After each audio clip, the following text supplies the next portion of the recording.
सबसे पहले तो संविधान दिवस उसके लिए बहुत बहुत बधाई देना चाहता हूं, मुबारकबाद देना चाहता हूं।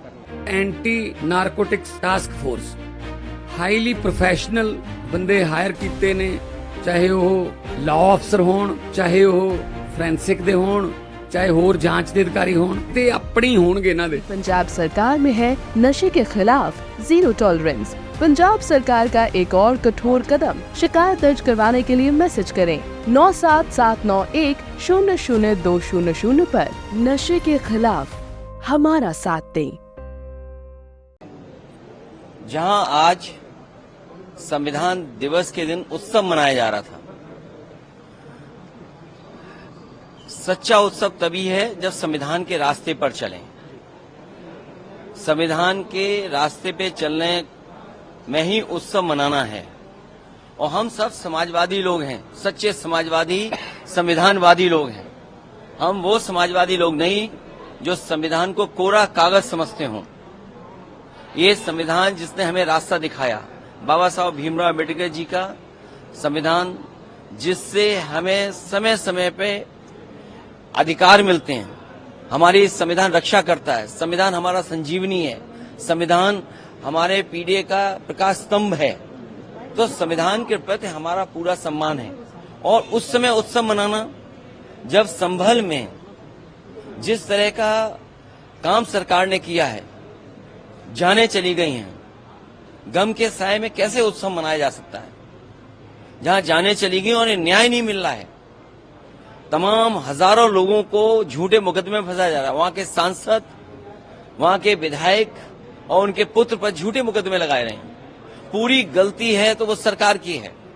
सर्वे जब एक बार हो चुका था, फिर दोबारा सर्वे क्यों करना?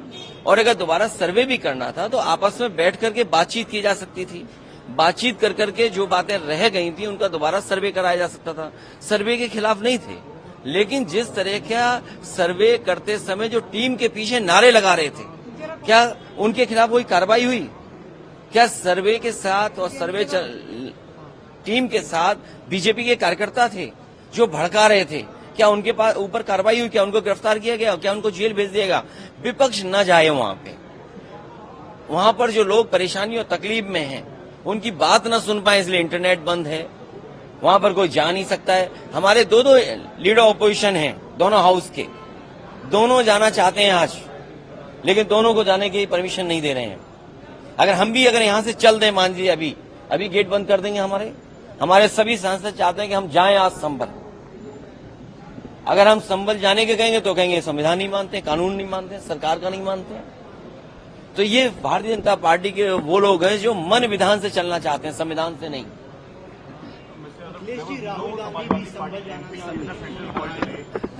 हम उत्सव तब नहीं मना सकते हैं जब उत्तर प्रदेश में वोट लूटा गया हो।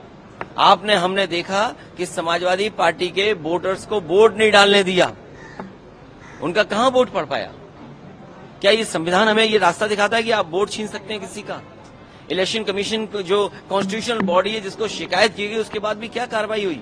आप वहां के अधिकारियों की बातचीत करने का तरीका देखिए। वो डरा रहे हैं, धमका रहे हैं आपको, गाली दे रहे हैं आपको। और ये तो अभी वीडियो आए हैं, चुनाव से पहले भी आपने चुनाव के बीच में भी देखा होगा। क्या एक महिला जो वोट डालना चाहती है तो उसको रिवॉल्वर से आप रोकेंगे? यही संविधान का उत्सव होगा क्या? तो इसीलिए हमारा विरोध है इस बात का। उत्सव तब बन सकता है जब संविधान के सच्चे रास्ते पर चलें। सच्चे समाजवादी ही संविधानवादी हैं। हमारा डेलीगेशन है और लोगों से मिलने के लिए, वहां के लोगों के सामने जो तकलीफ परेशानी है उससे मिलने हमारा डेलीगेशन जाएगा। सरकार का कहना, अभी डेलीगेशन जाएगा और बाद में मैं भी जाऊंगा। सरकार का कहना कि सरकारी और जो मरने वाले लोग हैं, हम सरकार से भी बोलते हैं कि मदद करें उनकी। और अगर सरकार नहीं मदद करती है तो समाजवादी पार्टी ने मदद करने का भी फैसला लिया उन परिवार के लोगों का। अखिलेश जी, सरकार का कहना है कि किसी भी सरकारी गोली से किसी की मौत नहीं हुई है, क्या कहेंगे? आप कैसे सरकार की बात मान सकते हैं पुलिस के लोगों की? क्या पुलिस की भाषा हमने नहीं सुनी? क्या कोई इस तरह की गाली गलौज दे सकता है? ऐसे अधिकारियों के खिलाफ कार्रवाई करनी चाहिए। और अगर सच्चे संविधान पे चलने वाले लोग हैं तो ऐसे अधिकारी जो गाली दे रहे थे उनको टर्मिनेट कर देना चाहिए। जो लोग सीधी गोली चला रहे थे बोर्ड न डालने पे, उनके खिलाफ क्या कार्रवाई की सरकार ने? आप लोग कल कैसे भी मिले थे अपने सांसद को लेकर? हम देखिए, मैं उस संबंध में कुछ नहीं कहूंगा। इंडिया गठबंधन की जब बैठक होगी तो सुझाव जरूर दूंगा। सर, क्या पीडीए को व्यापक करने की जरूरत है? उन सीटों पे भी हार हुई है जहां हिंसा नहीं हुआ। पीडीए को बड़ा इसलिए करना जरूरी है कि पीडीए ही आबादी का 90% है। पिछड़े, दलित, अल्पसंख्यक, पिछड़े, दलित, आदिवासी और आधी आबादी अगर हम कुल मिला लें और पीड़ित, दुखी, अगड़े भी अगर हम मिला लें तो 90% लोग दुखी हैं सरकार से। धन्यवाद। हमसे जुड़े रहने के लिए हमारे YouTube चैनल को सब्सक्राइब करें और नई वीडियो की नोटिफिकेशन के लिए बेल आइकॉन को दबाएं। अगर आप ये वीडियो Facebook पर देख रहे हैं तो लाइक जरूर करें और ज्यादा से ज्यादा शेयर करें। धन्यवाद।